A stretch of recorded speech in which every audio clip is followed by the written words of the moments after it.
춘천에는 신약 개발과 항체 연구를 위해 설립된 미국 생명의학 연구소 분원이 있습니다.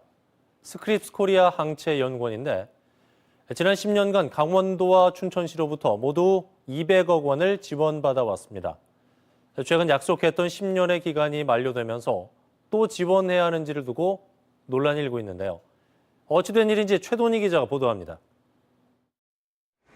지난 2009년 강원도와 춘천시는 춘천을 신약 개발과 항체 연구의 중심지로 만들겠다며 미국 생명의학 연구소인 스크립스 연구소의 한국 분원을 유치합니다. 당시 파격적인 지원을 약속했습니다.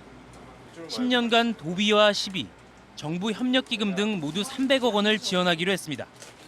실제로 강원도와 춘천시는 이 연구원에 10년 동안 매년 각각 10억 원씩 총 200억 원을 지원했습니다. 하지만 받은 지원금에 비해 연구원의 성과가 초라한 것 아니냐는 지적이 잇따르고 있습니다.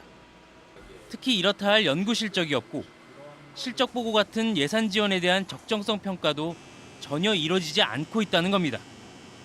춘천시 의회가 최근 해당 연구원에 대한 운영비 출연 동의안을 부결시킨 이유입니다. 거기에 우리가 정액제로 1년에 10억씩 10년을 꼭 지원해줘야 된다는 근거는 어디에도 없습니다. 시에 돌아올 수 있는 것은 없습니다. 다만 규정의 15%를 주겠다는 얘기는 있는 것 같은데 그건 확인되지는 못했습니다. 연구원은 당혹감을 감추지 못하고 있습니다. 신약 개발과 항체 연구라는 분야 특성상 단기간에 실적을 거두기가 쉽지 않고 황반변성 질환과 관련한 항체 개발의 성공에 기술을 기업에 이전하고 신약 후보 물질을 확보하는 등 성과가 전혀 없지는 않았다고 주장합니다.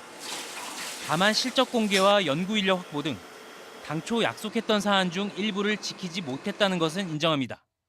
그간의 성과에 대한 부분들에 대해서 좀 더 그 의원님들이나 아니면 도민, 시민 여러분들께 좀 더 가깝게 이해시켜 드릴 수 있는 노력들을 좀 더 해야겠다라는 생각을 하고 있고요.